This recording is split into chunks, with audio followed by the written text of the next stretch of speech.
Boa noite. Em apenas 30 minutos, vamos deixar você bem informado sobre as notícias que são destaque em Minas nesta quarta-feira.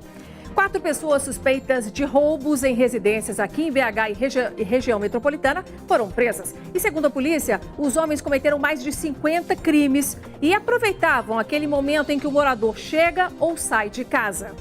Foi confirmada hoje a morte de um homem vítima de febre maculosa. Ele teria contraído a doença na Lagoa da Pampulha. Senador Aécio Neves afirmou hoje que não vai renunciar à presidência do PSDB. Esse é um dos assuntos do nosso comentarista Orion Teixeira. O aeroporto da Pampulha pode voltar a operar voos domésticos nacionais de grande porte, isso por uma decisão do governo federal. E uma novidade para aposentados e pensionistas. A partir de agora, eles podem contrair até 9 empréstimos consignados, desde que não comprometam mais de 30% da renda. Artesãos trabalham mais nesta época do ano para conseguir faturar uma renda extra com as vendas de Natal. Micro e pequenas empresas estão vendendo mais para clientes no exterior. Vamos dar a você mais informações sobre essas e outras notícias a partir de agora.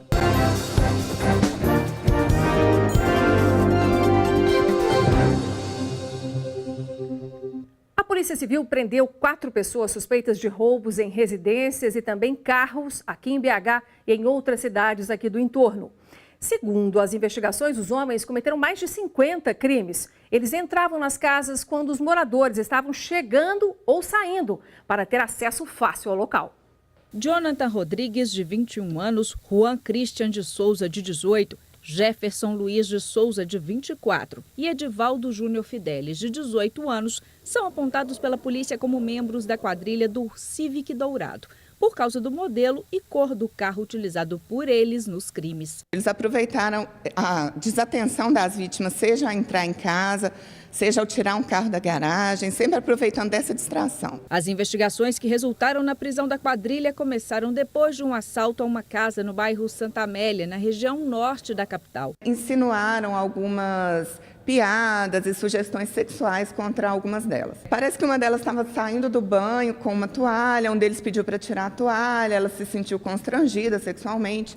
O outro integrante da quadrilha quis tentar melhorar um pouco a situação, pediu para que ela não tirasse, e foi isso que chamou muita atenção, porque as vítimas se sentiram muito constrangidas nesse sentido. Eu não mandei a mulher tirar toalha nenhuma, eu fui só lá só fazer o assalto só e fui embora. De acordo com as investigações, em um ano, o grupo se envolveu em mais de 50 ocorrências de crimes contra o patrimônio. A quadrilha agia na região norte da capital e em cidades da região metropolitana. Todos os envolvidos têm passagem pela polícia por crimes como roubo, tráfico de drogas e porte de armas. Eles levaram eletrodomésticos, eletroeletrônicos, o veículo das vítimas. Os 4 estão presos preventivamente. Eles vão responder por roubo, qualificado pelo uso de arma de fogo e participação de mais de 2 integrantes, e pela associação criminosa também. O motorista de um ônibus da linha 1270, que liga a região do Barreiro ao centro de BH, foi esfaqueado na madrugada desta quarta-feira. Quem tem as informações direto da nossa redação é o repórter Diogo Ramalho. Diogo, parece que tudo isso começou porque um passageiro não quis pagar a passagem, foi isso? Boa noite, Inácio. Exatamente. R$ 4,85. Por essa quantia, um passageiro deu 3 facadas no motorista deste ônibus. Ele pediu para que o suspeito pagasse o valor, ele não gostou e aí desferiu os golpes. Tudo aconteceu na madrugada desta quarta-feira, na Avenida Amazonas, ali na altura do bairro Barroca, região oeste de Belo Horizonte. A Polícia Militar não informou o estado de saúde da vítima, que está internado em um hospital particular aqui de Belo Horizonte. Quando tudo aconteceu, Inácia, cerca de 20 passageiros estavam no coletivo. O suspeito fugiu sem ser identificado. Tomara que ele saia bem dessa, né? Obrigada, Diogo. O aeroporto da Pampulha, em Belo Horizonte, ele pode voltar a operar voos domésticos nacionais com aeronaves de grande porte. A decisão do Ministério dos Transportes foi divulgada hoje no Diário Oficial da União e revoga aquela portaria que limitava a operação do aeroporto a voos diretos somente para terminais regionais. A pasta ainda não confirmou a data do retorno dos embarques e desembarques lá no terminal da Pampulha. E o Conselho Nacional de Previdência alterou a resolução, gente, que regulamenta a concessão de empréstimos consignados a aposentados e a pensionistas. A mudança amplia de 6 para 9 a quantidade máxima de contratos ativos para empréstimo pessoal com desconto em folha. Porém, o aposentado continua aí, gente, podendo comprometer no máximo 30% da sua renda para não ter dificuldades. Para consertar o muro de casa, a Glória recorreu ao crédito no banco. Mas depois vieram outros problemas e hoje a aposentada já está pagando 4 empréstimos consignados. O desconto é direto na folha de pagamento, com taxa de juros menor. Foi muito bom, porque me salvou, me tirou do aperto. Pude acertar coisas que estavam pendentes. A resolução que regulamenta esse tipo de crédito ampliou o número de empréstimos consignados para aposentados e pensionistas. Eram 6, agora são 9. O limite de 30% da renda comprometida continua o mesmo. A nova regra deve ser vista com cuidado, segundo os especialistas. O dinheiro comprometido com o empréstimo é descontado direto na folha de pagamento. E os aposentados e pensionistas vão contar com bem menos para fechar as contas do mês. Você tem que ter muito mais cuidado em controlar, porque agora, em vez de 1 ou 2 operações ou prestações que você tem que pagar, você vai ter 9 operações para controlar. Então, o risco do descontrole para um aposentado, que normalmente de uma pessoa mais idosa, fica mais difícil. Segundo o levantamento do SPC, em agosto, enquanto a média de crescimento de devedores no Brasil foi de 4,86%, o aumento de idosos endividados foi de 8,56% na comparação com o mesmo mês no ano passado. A faixa etária mais endividada está entre os 85 e 94 anos. Entre 65 e 84 anos, o percentual é menor. E o principal responsável é o crédito consignado. Tem que estar bem claro que o empréstimo resolve o problema do momento. Ele resolve o problema na hora que você toma. Então, se você tomou o empréstimo, não reorganizou as suas finanças pessoais, o buraco financeiro mensal vai aparecer novamente. Foi o que aconteceu com a Glória. O pagamento dos empréstimos está em dia. Já as contas de casa... Plano de saúde da mamãe, a conta de luz está atrasada, a conta de telefone, a vida também é bagunçada. Vamos ver se a gente coloca em dia agora até o final do ano. Nosso assunto agora é a política. O presidente Michel Temer foi internado nesta tarde no Hospital do Exército, em Brasília, após se sentir mal. Ele passou por um procedimento para desobstrução urológica e, segundo o boletim médico, ele passa bem e será liberado hoje ainda. Enquanto isso, lá no plenário da Câmara dos Deputados já estava em andamento a sessão para votar a segunda denúncia contra o presidente Temer. O relatório do deputado mineiro Bonifácio Andrada afirma que a denúncia contra Temer não procede. O quórum de 343 deputados necessário para se iniciar a votação, ele foi alcançado às 5 horas da tarde. Nessa mesma denúncia estão inseridos os ministros Eliseu Padilha, da Casa Civil, e Moreira Franco, da Secretaria-Geral da Presidência. Eu converso agora com o nosso comentarista de política, o Orion Teixeira, para a gente discutir esse e outros assuntos. E 2 perguntas para a gente começar, Orion. A base do governo está alinhada aí para essa votação que pode liberar a ele, os 2 ministros, dessa denúncia, de avançar com as investigações? E como é que a bancada mineira deve votar, na sua impressão? Boa noite. Boa noite, Inácia. Boa noite a todos. Olha, Inácia, o mau estado do presidente não vai atrapalhar e impedir que ele saia dessa com pelo menos aí 260 votos, que é o que ele espera ter. Ele precisa de apenas 172 votos. Vai sair menor do que foi na denúncia anterior. Mas ele terá daqui para frente, ele vai entrar numa rota de regressividade, contagem regressiva. Terá apenas 4 meses para governar o país e aprovar os seus projetos. Novembro, dezembro, janeiro, férias, depois fevereiro e março, porque a partir de abril só teremos campanha presidencial nesse país, pré-campanha eleitoral. Deputados também saem para suas bases e ministros também deixam o governo para disputar a reeleição de seus mandatos. A bancada mineira deve votar, em sua maioria, com o presidente Temer. Apesar de Minas não ter nenhum ministério, apesar de não ter recebido nenhuma visita presidencial e não ser atendida nas suas principais demandas, como a ampliação do metrô, duplicação da rodovia Fernão Dias de BH a Valadares e duplicação também do anel rodoviário. Uma bancada cordata, né, Orion? Mas recebeu a maior quantia de emendas parlamentares. Ok. E mais um destaque de hoje, o senador Aécio Neves, presidente afastado do PSDB, anunciou nesta quarta-feira que não vai se afastar da liderança do partido. Orion, faltam poucas semanas para o mandato dele na presidência do PSDB acabar. Significa o que essa insistência dele de ficar lá, de não largar o osso, hein? Olha, como dezembro terminaria o mandato dele de presidente nacional do PSDB, do cargo do qual ele está licenciado. Então ele renunciaria agora. Não vai renunciar porque, segundo ele, seria confissão de culpa pelas denúncias que ele está sendo acusado aí. Também a Comissão de Ética resolveu arquivar o processo contra ele, abrindo mão de investigá-lo, deixando ele, sim, dar respostas que o país está merecendo e precisando. E também agora ele vai continuar até dezembro, quando o partido faz a nova convenção para escolher a nova diretoria. Certo. Outro assunto que a gente vai tratar com o Orion é o seguinte: prefeitos de cidades mineiras se manifestaram hoje contra a qualidade dos serviços prestados pela Copasa e ameaçam romper o contrato com a empresa. Segundo os prefeitos, algumas obras estão atrasadas aí há cerca de 7 anos e há problemas no abastecimento nos dias de feriado, que são resolvidos aí de forma precária com o uso de caminhões-pipa. A Copasa diz que trabalha com transparência e se coloca aí à disposição dos municípios para prestar esclarecimentos. Orion, nós também ouvimos a bancada do governo lá na... Não, esse é outro assunto, da bancada daqui a pouquinho. Vou só encaminhar isso aqui com o Orion. Para pressionar a Copasa que os prefeitos estão fazendo esse manifesto, estiveram na Assembleia, ou a intenção mesmo é que há alguma empresa pronta para fazer aí o abastecimento no lugar da Copasa? Eles estão querendo seguir o exemplo de Pará de Minas, que há 2 anos rompeu com a Copasa e contratou uma empresa privada. Eles reclamam da falta de água e também cobrança indevida de serviços como saneamento, onde não existe o esgoto tratado. Então, na Assembleia Legislativa, onde foi feita essa reclamação, já existe um movimento para instalar uma CPI e investigar os serviços da Copasa. Mas tem uma empresa pronta ali para atender, no caso de Pará de Minas, para tantas outras cidades? No mercado tem muitas, como tem a do Rio de Janeiro, que atende Pará de Minas. Então pode vir essa mudança aí. Agora sim a gente fala da bancada aqui dos deputados na nossa Assembleia.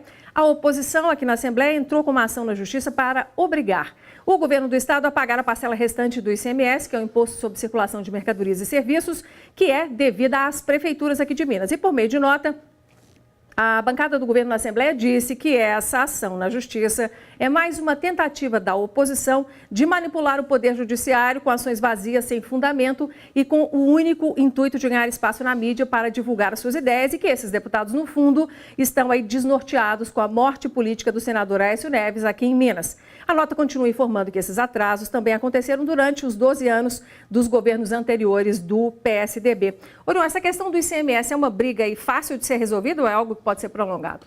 Além da briga política, Inácio, você sabe como é que é? Casa que falta pão, todo mundo briga, né? O ICMS é a segunda fonte de receita dos municípios. Eles deveriam receber até 25% do que o Estado arrecada. Iriam estar com atraso nesse repasse. Pode durar um pouquinho essa briga. Exatamente. Obrigada, viu, Orion? Até semana que vem.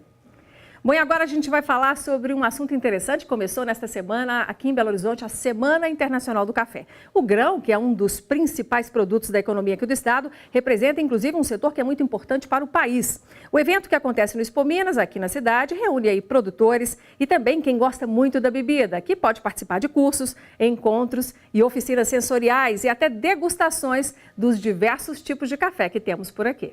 Ele é mais que uma tradição, é um dos principais produtos da economia. Minas Gerais é o maior produtor entre os estados e o Brasil, o maior exportador.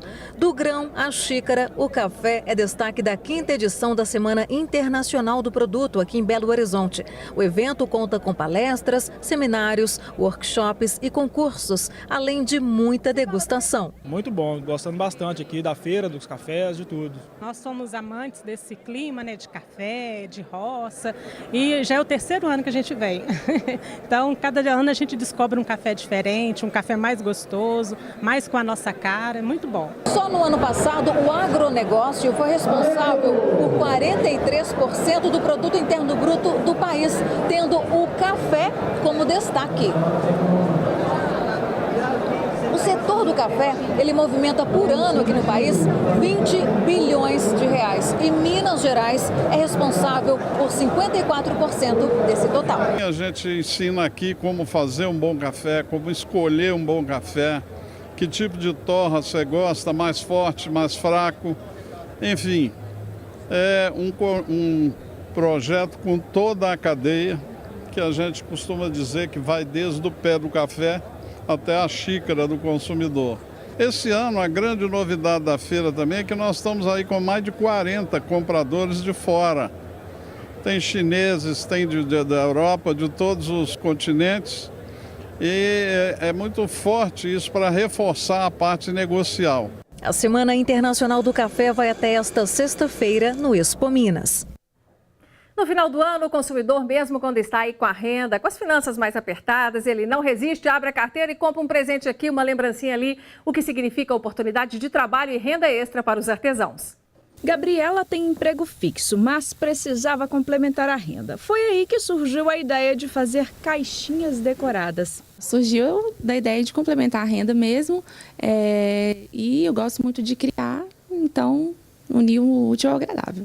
Um trabalho minucioso e delicado que exige cuidado. As caixinhas são produzidas por ela e vendidas pela internet. E a expectativa para o Natal é boa e vai dar uma aliviada nas contas do início do ano. Para a gente passar um final de ano mais tranquilo, ano que vem escola, de filho, né, aqueles gastos extras. O Natal chega e com ele uma oportunidade de complementar a renda. É o que a Elaine e a Eliana fazem e conseguem aumentar o faturamento em cerca de 30%. Isso ajuda muito a gente no início do ano, que geralmente é um pouco mais parado o comércio, mas no Natal a renda para a gente é muito, muito bacana. A gente procura uma coisa mais bonita, um porta-guardanapo mais bonito, que vai combinar com o suplá, que vai ficar lindo na mesa da cliente.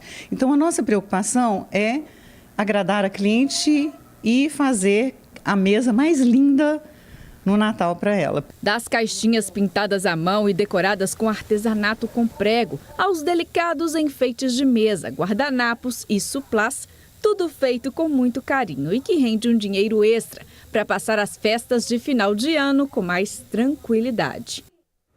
No próximo bloco, nós vamos falar dos avanços da tecnologia que estão ajudando as indústrias mineiras a se desenvolver.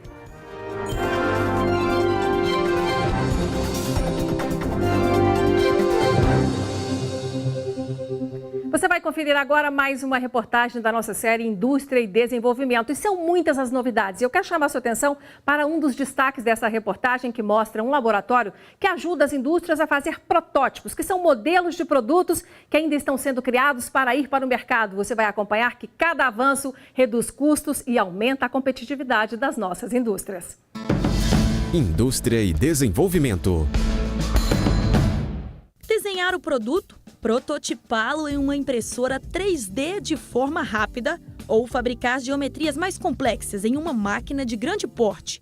Contamos com pesquisadores de instituições renomadas, profissionais na área da engenharia elétrica, mecânica, mecatrônica, engenharia de produção e muitos deles mestres. Desde 2014, o Instituto Senai de Tecnologia Metalmecânica atende diversos tipos de indústrias. Naval, aeronáutica, por exemplo, a Petrobras, a Delp aqui em Minas Gerais, startups. Nós temos clientes desde pequenas a grandes empresas. Além de atuar em todo o ciclo de vida do produto, o Instituto também trabalha com a simulação e o controle de processos e produtos. Tiro uma foto em 3 dimensões, pego o produto ou equipamento que estava analisando, levo para a simulação, gero um movimento para ele, então eu consigo simular a movimentação dele e tirar a melhor performance daquele ambiente ou daquele produto. Até eu acabei sendo escaneada. Prova de que tudo aqui pode se tornar um produto. Ele gerou um scanner do seu rosto aqui.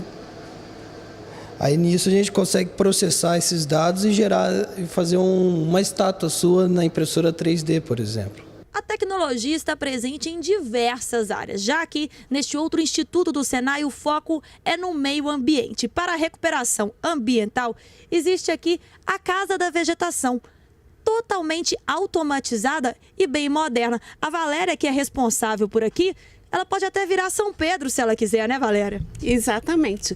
Aqui nós produzimos mudas de espécies vegetais arbóreas nativas da região de Minas Gerais. Elas são utilizadas nos nossos projetos de restauração ecológica. A casa ela é toda comandada a parte de luminosidade, de umidade e de temperatura. E vamos então fazer chover. E começa a chuva. Além da recuperação, a medição ambiental também é feita por aqui. A qualidade da água e efluentes são testados. Outra função do Instituto é a de dar apoio de tecnologia sustentável a empresas, a fim de que elas aproveitem melhor a matéria-prima e gerem menos resíduos ao meio ambiente. E a nossa proposta é de sempre agregar às nossas atividades o que tem de mais novo em tecnologia. Nós procuramos entender qual é a necessidade da indústria. Nós temos hoje uma boa equipe para o atendimento das questões ambientais no nosso estado. As micro e pequenas empresas exportaram mais no ano de 2016, 7% em comparação com o ano de 2015. Nesta quarta-feira foi realizado um grande evento aqui em Belo Horizonte para ajudar estes micro e pequenos negócios a avançar nas exportações. Ampliação de negócios e melhoria da qualidade de produtos e serviços de micro e pequenas empresas. Buscas que têm sido constantes por empresários de diversos setores que já exportam ou querem ampliar a atuação deles no mercado internacional. Neste seminário, oferecido gratuitamente pelo Sebrae Minas, os interessados puderam acompanhar casos de sucessos de empresas mineiras. Aqui estão sendo discutidas estratégias e oportunidades de internacionalização, não só de empresas, mas também de cidades mineiras. O valor exportado pelas micro e pequenas empresas em 2016 aumentou em 7% em relação ao ano anterior. E a expectativa é de que esse número cresça cada vez mais. Hoje ainda é uma opção você internacionalizar. Ainda é uma decisão estratégica, mas daqui a pouco é uma imposição. O mercado vai exigir que você tenha requisitos internacionais, mesmo que você venda localmente. Então, não é uma questão, daqui a pouco, de escolha, mas sim de uma obrigação. Ruth Fernandes é empresária do setor moveleiro há 5 anos e já pensa em expandir o negócio dela além fronteiras. Dentro do contexto nosso aqui, eu acredito que até 2020 a questão da economia para o setor moveleiro com certeza vai ter uma melhora.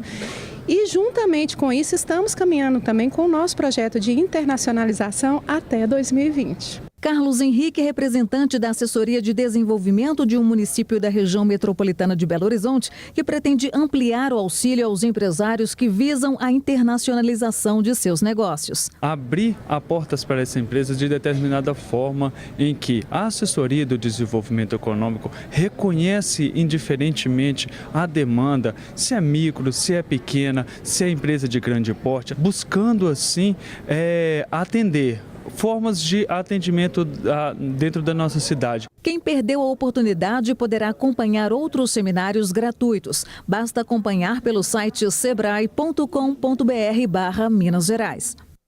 E você vai ver a seguir que mais uma morte por febre maculosa foi confirmada nesta quarta-feira aqui em Minas.